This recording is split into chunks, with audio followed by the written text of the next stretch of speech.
नमस्कार प्यारे बच्चों, बहुत बहुत स्वागत है आप लोगों का सिंपल एजुकेशन में। बच्चों, आज की इस वीडियो में हम लोग बात करेंगे क्लास 7th की सोशल साइंस और हिंदी की वर्कशीट के बारे में। सबसे पहले हम देखेंगे सामाजिक विज्ञान की वर्कशीट, जो पर्यावरण की पुस्तक के पहले अध्याय पर्यावरण से ली गई है और इसमें मानव पर्यावरण के बारे में बताया गया है। उसके बाद हम हिंदी की वर्कशीट का अध्ययन करेंगे। सबसे पहले हम देखेंगे कि इन वर्कशीट में हमें क्या जानकारियाँ दी गई हैं और उसके बाद जो सवाल इस वर्कशीट में दिए गए हैं, एक एक करके हम उन सवालों का जवाब जानेंगे। तो चलिए दोस्तों, बिना वक्त जाया किए हुए हम लोग शुरू करते हैं आज की इस वीडियो में विज्ञान, सामाजिक विज्ञान और हिंदी की वर्कशीट्स का अध्ययन। पहला है सामाजिक विज्ञान और इसमें हम अध्ययन करने जा रहे हैं मानव पर्यावरण का। मनुष्य पर्यावरण के साथ पारस्परिक क्रिया करता है और अपनी आवश्यकताओं के अनुसार इसे बदलता है। प्रारंभिक मानव ने स्वयं को प्रकृति के अनुरूप बना लिया था। उनका जीवन सरल था एवं आसपास की प्रकृति से उनकी आवश्यकताएं पूरी हो जाती थी। समय के साथ कई प्रकार की आवश्यकताएं बढ़ी। मानव ने पर्यावरण के उपयोग और उसमें परिवर्तन करने के कई तरीके सीख लिए। उसने फसल उगाना, पशु पालना एवं स्थायी जीवन जीना सीख लिया।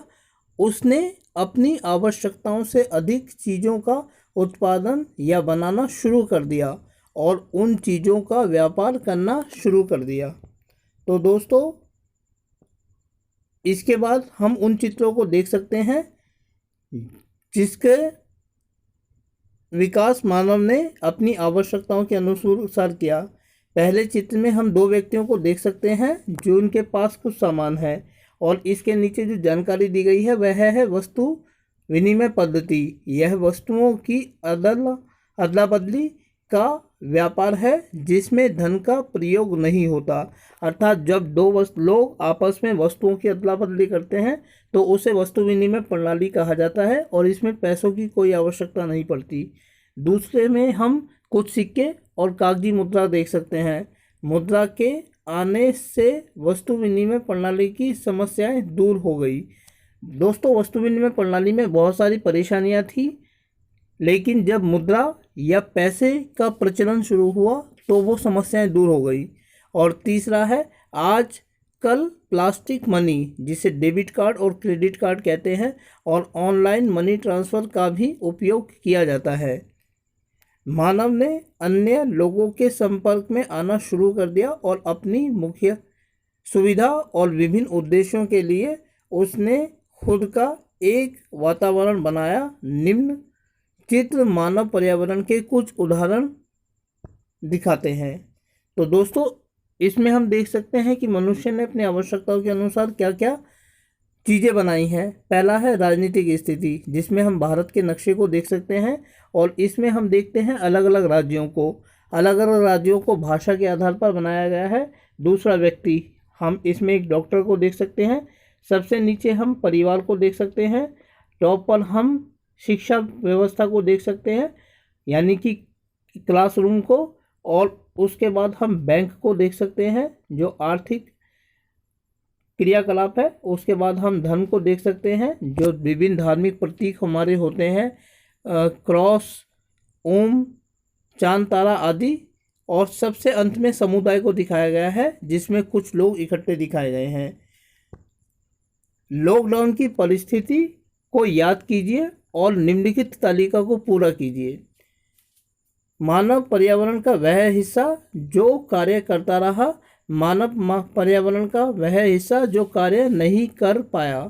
तो दोस्तों, इन चित्रों को हमें दो वर्गों में विभाजित करना है, क्योंकि पिछले 2-2.5 सालों से हम लोग कोरोना वायरस का सामना कर रहे हैं, जिसके कारण बहुत सारी गतिविधियां रुक गई थी, जबकि कुछ गतिविधियां पहले की तरह चलती रहीं। इन गतिविधियों को हम किस तरह इन दो भागों में बांट सकते हैं, जैसे डॉक्टर, धर्म और बैंक आदि को हम इस रूप में रख सकते हैं जो कार्य करते रहे। कोरोना काल के आने के बावजूद भी इन व्यक्तियों तथा संस्थाओं ने कार्य किया। जबकि दूसरी ओर स्कूल, समुदाय आदि पूरी तरीके से बंद हो गए। हालांकि आप इसमें और भी चीज़ों को जोड़ सकते हैं, लेकिन ये मुख्य रूप से दो वर्गों में हम बांट सकते हैं, जो चीज़ें कोरोना से प्रभावित हुई और जो चीज़ें कोरोना से प्रभावित नहीं हुई। तो दोस्तों, ये थी आपकी सामाजिक विज्ञान की वर्कशीट। अब हम आगे बढ़ते हैं और देखते हैं हिंदी की वर्कशीट को। दोस्तों, हिंदी की वर्कशीट नंबर 7 में हमें एक कविता दी गई है जिसका नाम है हम पंछी उन्मुक्त गगन के, और इसके जो कवि हैं वो शिवमंगल सिंह हैं। तो हम देखेंगे कि इस कविता में हमें क्या बताया गया है, और उसके बाद हम लोग इस सब वर्कशीट के अंत में दिए गए सवालों को जानेंगे।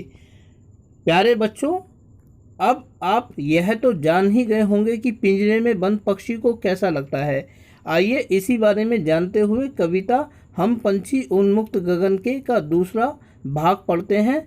यह कविता शिवमंगल सिंह सुमन द्वारा रचित है।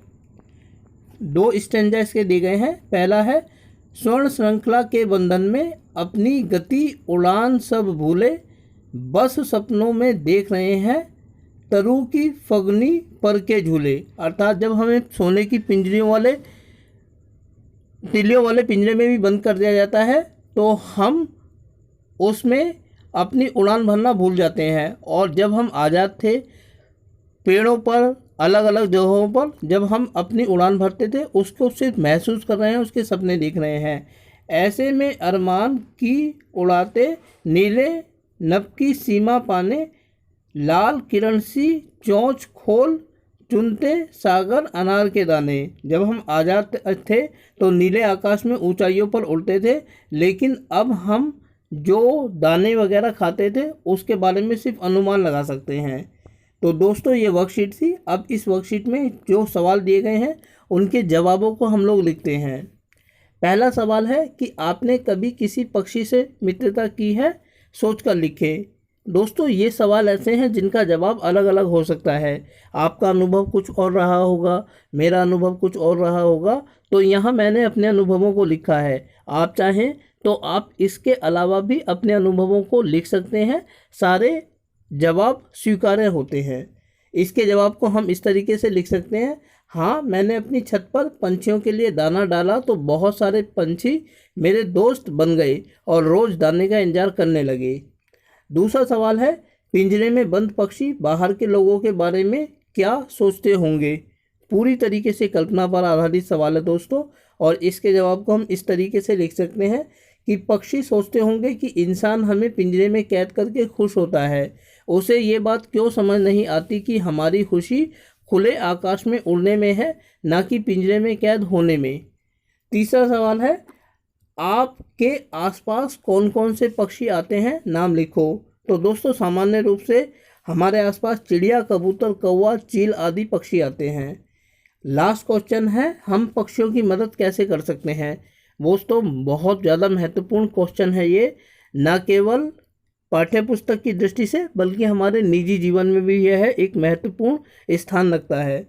तो इसके जवाब को हम इस तरीके से लिख सकते हैं कि गर्मियों में उनके लिए दाना पानी रखकर, यदि कोई पंछी तार मांझे में फंस जाए तो उन्हें सुरक्षित निकालकर उनकी मदद कर सकते हैं। दोस्तों, हम जानते हैं कि गर्मी के मौसम में पानी की आवश्यकता बहुत ज़्यादा बढ़ जाती है। ऐसे में हम अपनी छत पर या घर के बाहर कहीं भी किसी भी बर्तन में पक्षियों के लिए पानी रख सकते हैं। इसके अलावा हम जानते हैं कि कई बार उड़ते उड़ते पंछी तारों में फंस जाते हैं, और 15 अगस्त आ रहा है, लोग पतंगे उड़ाते हैं, मांझे से बहुत सारे जो पक्षी होते हैं वो फंस जाते हैं और पूरी तरीके से मरने के कगार पर पहुंच जाते हैं। अगर हम देखें कि ऐसा कोई पक्षी हमारे सामने फंस गया है जिसकी जान पर आ गई है, तो हम उन्हें मांझे से, तारों से निकालकर उनकी मदद कर सकते हैं, क्योंकि वो बेजुबान पंछी हैं, उन्हें कुदरत ने हाथ पैर नहीं दिए हैं।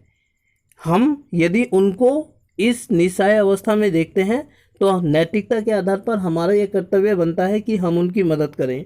तो दोस्तों, ये थी आप लोगों की हिंदी की वर्कशीट, जिसमें हमने अध्ययन किया हम पंछी उन्मुक्त गगन के नामक कविता का कुछ 2 अंशों का। उम्मीद करता हूं कि आपको यह वीडियो अच्छी लगी होगी, और साथ ही आपसे अनुरोध करता हूं कि यदि वीडियो अच्छी लगी तो वीडियो को लाइक और चैनल को सब्सक्राइब जरूर करें। इसके अलावा आगे आने वाले अन्य दिनों में अन्य वीडियोस को देखने के लिए जुड़े रहें मेरे साथ मेरे इस यूट्यूब चैनल पर, जिसका नाम है सिंपल एजुकेशन। फिलहाल आप लोगों से विदा लेना चाहूँगा। वीडियो को देखने के लिए आपका बहुत बहुत धन्यवाद।